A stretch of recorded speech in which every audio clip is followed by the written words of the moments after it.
Hello friends, welcome to my YouTube channel Sky Notes. Friends, आज के lecture में हम बाल विकास एवं शिक्षा शास्त्र यानी सीडीपी के जो प्रश्नोत्तर हैं वो हम हल करेंगे। और ये मैराथन सीरीज का पार्ट फर्स्ट पढ़ेंगे आज हम। और पार्ट फर्स्ट में हमने 40 क्वेश्चन लिए हैं, तो बने रहिए मेरे साथ। चलिए शुरू करते हैं। सबसे पहला क्वेश्चन है, भाषा विकास का सर्वोपरि व कठिन भाषा कौशल कौन सा है? तो ऑप्शन ए लिखना, ये भाषा विकास का सर्वोपरि और कठिन कौशल है। क्वेश्चन नंबर 2 है, किस अवस्था में बालक में भावात्मक अस्थिरता व भावावेश अपेक्षाकृत अधिक देखा जाता है? तो जो हमारी पूर्व किशोरावस्था होती है उसमें बालक में भावात्मक अस्थिरता व भावावेश देखा जाता है। इसमें बालक के जो मन के भाव हैं वो स्थिर नहीं होते हैं, वो स्थायी नहीं होते हैं, और वो बालक का मन कभी इधर जाता है कभी उधर जाता है। तो जो पूर्व किशोरावस्था है उसको भावात्मक अस्थिरता की अवस्था कहा जाता है। ऑप्शन बी इसका आंसर बिल्कुल सही है। आगे क्वेश्चन नंबर 3 है, बुद्धि मापन की भाटिया बैटरी परीक्षण में है यानी कितने उप परीक्षण है? तो जो भाटिया बैटरी परीक्षण है उसमें 5 उप परीक्षण है। और ये 5 उप परीक्षण कौन कौन से हैं मैं आपको बता देती हूँ।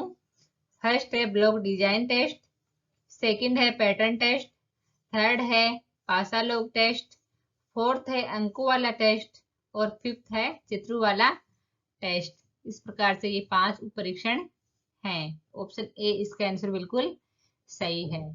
आगे है क्वेश्चन नंबर 4, एक मूर्तिकार को सफल होने के लिए किस बुद्धि की आवश्यकता होती है?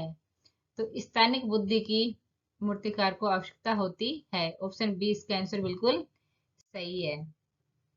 आगे है क्वेश्चन नंबर 5, विद्यालय घर का स्थान ग्रहण कर लेता है तथा शिक्षक माता का ये कथन किसका है? तो ये कथन है हरलोक का। मैडम, हरलोक का है ये कथन। Option B. आगे है क्वेश्चन नंबर 6, शैशवावस्था में सीखने की प्रक्रिया का स्वरूप होता है। तो शैशवावस्था में सीखने की प्रक्रिया का स्वरूप तीव्रता से होता है। Option C. आगे है बुद्धि लब्धि का सूत्र कब और किसने दिया? बुद्धि लब्धि का सूत्र 1916 में टर्मन ने दिया था। और अगर ये बुद्धि लब्धि का सर्वप्रथम सूत्र हम देखें तो सर्वप्रथम सूत्र 1912 में शटर ने दिया था। तो यहाँ सर्वप्रथम कुछ नहीं पूछा, बस बुद्धि लब्धि का सूत्र पूछा है, तो हमने ऑप्शन सी किया है 1916 टर्मन ने।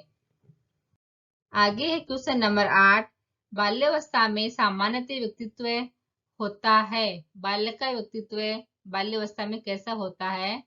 तो बहिर्मुखी होता है उसका व्यक्तित्व। ऑप्शन ए इसका आंसर बिल्कुल सही है। आगे है क्वेश्चन नंबर 9, एक बालक जो गणित के अतिरिक्त अन्य विषय में सामान्य है जबकि गणित में बहुत निम्न उपलब्धि रख रहा है, ऐसे बालक को निम्न में से किस श्रेणी में रखा जा सकता है? तो ऐसे बालक को हम पिछड़े बालक की श्रेणी में रखेंगे। ऑप्शन ए सही है इसका आंसर। आगे है क्वेश्चन नंबर 10, प्रत्येक कक्षाओं एवं संवर्धन कार्यक्रमों का प्रयोग किसके लिए किया जाता है? तो जो प्रतिभाशाली बालक है उनके लिए इन कक्षाओं का आयोजन किया जाता है। ऑप्शन ए इसका आंसर बिल्कुल सही है। आगे है क्वेश्चन नंबर 11, प्रतिभाशाली बच्चों के लिए आवश्यक है, क्या आवश्यक है? उन्हें विशिष्ट योग्यता हेतु विशेष अवसर दिए जाएं। ऑप्शन ए इसका आंसर सही है। आगे है क्वेश्चन नंबर 12, प्रतिभाशाली अधिगमकर्ता की आवश्यकताओं की पूर्ति के लिए सबसे उपयुक्त व्यूहरचनाएं हैं। त्वरण है और संवर्धन। तो ऑप्शन ए और बी दोनों है इसका आंसर, तो ऑप्शन डी इसका आंसर हो गया। आगे है क्वेश्चन नंबर 13, दो बालकों में समान मानसिक योग्यताएं नहीं होती है, उक्त कथन किस मनोवैज्ञानिक का है? तो ये भी हर्लोक का ही है। ऑप्शन ए बिल्कुल सही है। आगे है क्वेश्चन नंबर 14, व्यक्तिगत विभिन्नता के आधार पर शिक्षा देने हेतु निम्न में से कौन सा विकल्प उपयुक्त है? तो यह है बाल केंद्रित शिक्षण विधियों का प्रयोग। यह है व्यक्तिगत विभिन्नता के आधार पर शिक्षा देने का सबसे अच्छा विकल्प है यहाँ पे ये। और आगे है क्वेश्चन नंबर 14, व्यक्तिगत विभिन्नताओं को मापने के लिए सबसे अच्छी मापनी कौन सी है? तो अनुपात मापनी व्यक्तिगत विभिन्नताओं को मापने की सबसे अच्छी मापनी है। आगे है व्यक्तिगत विभिन्नता का सर्वप्रथम अध्ययन किसने किया? तो व्यक्तिगत विभिन्नता का सर्वप्रथम अध्ययन फ्रांसिस गोल्टन ने 1869 में किया था। ऑप्शन ए इसका आंसर बिल्कुल सही है। आगे है व्यक्तिगत विभिन्नताओं को ध्यान में रखते हुए विद्यार्थियों के शिक्षण के लिए प्रायोजना पद्धति के निर्माता कौन है? प्रोजेक्ट मेथड है, उसके निर्माता कौन है? तो ये है किलपैट्रिक। ऑप्शन बी इनका आंसर बिल्कुल सही है। आगे है क्वेश्चन नंबर 18, अभिरुचि, अभिवृत्ति, उपलब्धि तथा लिंग कौन सी विभिन्नताओं के क्षेत्र हैं? तो ये व्यक्तिगत विभिन्नताओं के क्षेत्र हैं। ऑप्शन सी इसका आंसर बिल्कुल सही है। आगे है क्वेश्चन नंबर 19, हमारी ज्ञानेंद्रियां ज्ञान प्राप्ति के द्वार हैं। इस कथन और शिक्षण सहायक सामग्री उपयोग के मनोविज्ञान के अनुसार निम्नलिखित में से कौन सा विकल्प अधिकतम अधिगम के लिए सहयोगी है? तो इसमें है स्पर्श करना और सुनना। ऑप्शन सी है इसका आंसर। आगे है क्वेश्चन नंबर 20, निम्न में से कौन सी ग्रंथि व्यक्तित्व विकास को प्रभावित नहीं करती है? तो इसमें देखो जो पिट्यूटरी ग्रंथि है, एड्रिनल ग्रंथि है, थायराइड ग्रंथि है, ये सब व्यक्तित्व के विकास को प्रभावित करती है। और एक पिनियल ग्रंथि है, वो व्यक्तित्व के विकास को प्रभावित नहीं करती है। तो ऑप्शन डी इसका आंसर सही है।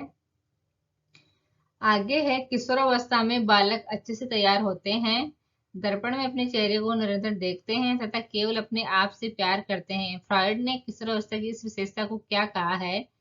तो उन्होंने इसको आत्ममोह की अवस्था कहा है। तो ऑप्शन बी इसका आंसर हो जाएगा। आगे है क्वेश्चन नंबर 22, लैंगिक प्रेरण, जो बच्चे स्वयं से मौखिक संवाद करते हैं उन्हें लेव वाइगोत्स्की क्या कहते हैं? व्यक्तिगत वार्ता कहते हैं उसको। जो बच्चे खुद से संवाद करते हैं उसको Lev Vygotsky. Option C correct answer है इसका। आगे है क्वेश्चन नंबर 23, आनुवांशिकता से तात्पर्य निम्नलिखित में से किन से होता है? तो गुणसूत्र तथा जिन से आनुवांशिकता निर्धारित होती है। ऑप्शन बी इसका आंसर बिल्कुल सही है। आगे चलते हैं क्वेश्चन नंबर 24, निम्न में से कौन सा कारक शारीरिक विकास को प्रभावित नहीं करता है? तो देखो जो सकारात्मक एवं नकारात्मक पुनर्बलन है वो शारीरिक विकास को प्रभावित नहीं करता है, क्योंकि ये तो हम जब पढ़ाई करते हैं और जो हमारे टेस्ट लगते हैं तो हमको टीचर देते हैं ना ये सकारात्मक और नकारात्मक पुनर्बलन, तो इसमें शारीरिक विकास का कोई रोल नहीं है। और शारीरिक कमी का होना या ना होना, बच्चे के जन्म के उपरांत प्राप्त पोषण, सामान्य एवं असामान्य प्रसव, ये शारीरिक विकास को प्रभावित करते हैं। तो ऑप्शन बी इसका आंसर बिल्कुल सही है। आगे है क्वेश्चन नंबर 25, संज्ञानात्मक विकास के सिद्धांत के अनुसार विकास के किस चरण में व्यक्तिगत संभावनाओं की कल्पना करने एवं परिकल्पनाओं के परीक्षण में सक्षम हो जाता है? तो जो इसमें ऑप्शन सी सही है इसका आंसर, औपचारिक संक्रियात्मक अवस्था। इसमें देखो जो संवेदीगामक अवस्था है वो जन्म से 2 वर्ष तक होती है, और पूर्व संक्रियात्मक अवस्था है वो 2 से 7 वर्ष तक आती है बालक में, और औपचारिक संक्रियात्मकता है वो 11 से 13 वर्ष के बालक में आती है, और मूर्त संक्रियात्मक अवस्था है वो 7 से 11 वर्ष। तो जो ये सी ऑप्शन है इसमें व्यक्ति संभावनाओं की कल्पना करने और परिकल्पना करने के परीक्षण में सक्षम हो जाता है। तो ऑप्शन सी इसका आंसर बिल्कुल सही है। आगे है, बालक के विकास की वह कौन सी अवस्था है जिसमें उसके संवेगात्मक व्यवहार में आंधी और तूफान सी गति होती है। तो इसमें देखो ये सी ऑप्शन हो जाएगा, किशोरावस्था, जिसको आंधी और तूफान का काल कहा गया है। ऑप्शन सी इसका आंसर सही है। और जो किशोरावस्था होती है वो जब बालक 13 से 19 वर्ष का होता है, जब वो किशोरावस्था में होता है। और बाल्यावस्था 6 वर्ष से 12 वर्ष तक होती है। बाल्यावस्था 6 वर्ष से 12 वर्ष तक होती है। और शैशवावस्था होती है वो जन्म से 5 वर्ष तक होती है। और प्रौढ़ावस्था होती है वो 19 वर्ष के पश्चात। आगे है, बालक पहले घुटनों के बल चलता है और फिर 2 पैरों पर खड़ा होकर। यह विचार सामान्य से विशिष्टता का सिद्धांत की ओर ले जाता है हमको। ऑप्शन डी इसका आंसर सही है। आगे है क्वेश्चन नंबर 28, मनोविज्ञान के किस संप्रदाय में तथ्यात्मक एवं वस्तुनिष्ठ विधियों के अध्ययन के उपयोग पर बल दिया गया है। तो जो व्यवहारवाद है उसमें तथ्यात्मक एवं वस्तुनिष्ठ विधियों के अध्ययन पर बल दिया गया है। ऑप्शन बी इसका आंसर बिल्कुल सही है। आगे है क्वेश्चन नंबर 29, मनोविश्लेषण का आधार गत्यात्मकता तथा के अध्ययन से है। तो इसका अचेतन मन के अध्ययन से है। ऑप्शन बी सही है इसका आंसर। आगे है क्वेश्चन नंबर 30, प्रकार्यवाद में किसके अध्ययन को महत्व दिया जाता है। तो अनुकूलन का व्यवहार है उसको महत्व दिया जाता है। ऑप्शन ए बिल्कुल सही है इसका आंसर। आगे है क्वेश्चन नंबर 31, बालक में सौंदर्य अनुभूति विकसित करने का आधारभूत साधन क्या है। तो प्रकृति का अवलोकन से बालक में सौंदर्य की अनुभूति विकसित कर सकते हैं। ऑप्शन ए बिल्कुल सही है इसका आंसर। आगे है क्वेश्चन नंबर 32, रंगों को पहचानना, गिनती लिखना, वस्तु को क्रम से जमाना किस अवस्था की विशेषताएं हैं। तो यह है बाल्यावस्था। आगे है क्वेश्चन नंबर 33, बालक के मस्तिष्क का सर्वाधिक विकास किस अवस्था में होता है। तो जो शैशवावस्था होती है जन्म से 5 वर्ष तक, उसमें बालक के मस्तिष्क का विकास तीव्र गति से होता है। आगे है क्वेश्चन नंबर 34, शिक्षार्थियों के बीच अधिगम शैली में अंतरण का कारण हो सकता है। तो अधिगम शैली में अंतरण का कारण क्या हो सकता है। शिक्षार्थी द्वारा अपनाई गई विचारण नीति। ऑप्शन बी इसका आंसर है। आगे है क्वेश्चन नंबर 35, शिक्षक की सबसे मुख्य जिम्मेदारी क्या होती है। विद्यार्थियों की विभिन्न अधिगम शैलियों के अनुसार सीखने के मौके उपलब्ध कराना। ऑप्शन बी सही है इसका आंसर। आगे है क्वेश्चन नंबर 36, मस्तिष्क के प्रीफ्रंटल कॉर्टेक्स के द्वारा निम्नलिखित में से कौन सा कार्य नियंत्रित नहीं है। तो जो दृष्टि और श्रवण का कार्य है वो प्रीफ्रंटल कॉर्टेक्स के द्वारा नियंत्रित नहीं है। ऑप्शन डी सही है इसका आंसर। आगे है क्वेश्चन नंबर 37, शिक्षार्थी व्यक्तिगत विभिन्नता प्रदर्शित करते हैं, अतः शिक्षक को सीखने के विविध अनुभव को उपलब्ध कराना चाहिए। ऑप्शन बी इसका आंसर सही है। आगे है क्वेश्चन नंबर 38, प्राथमिक कक्षा में सकारात्मक वातावरण निर्मित करने के लिए एक शिक्षक को विभेद नहीं करना चाहिए, प्रत्येक बच्चे के लिए समान लक्ष्य सुनिश्चित करने चाहिए। ऑप्शन डी इसका आंसर बिल्कुल सही है। आगे है क्वेश्चन नंबर 39, डेविड अल्काइंड का संबंध किससे है। तो आत्म पहचान, व्यक्तिगत दंत खता, इन दोनों से इसका संबंध है। तो ऑप्शन 2 और 3 बिल्कुल सही है इसका आंसर। आगे क्वेश्चन नंबर 40, किसी ब्रैकेट इच्छा या आवश्यकता में रुकावट पड़ने पर उससे उत्पन्न होने वाला सामयिक तनाव क्या कहलाता है। तो उत्पन्न होने वाला सामयिक तनाव कुंठा कहलाता है। ऑप्शन बी इसका आंसर बिल्कुल सही है।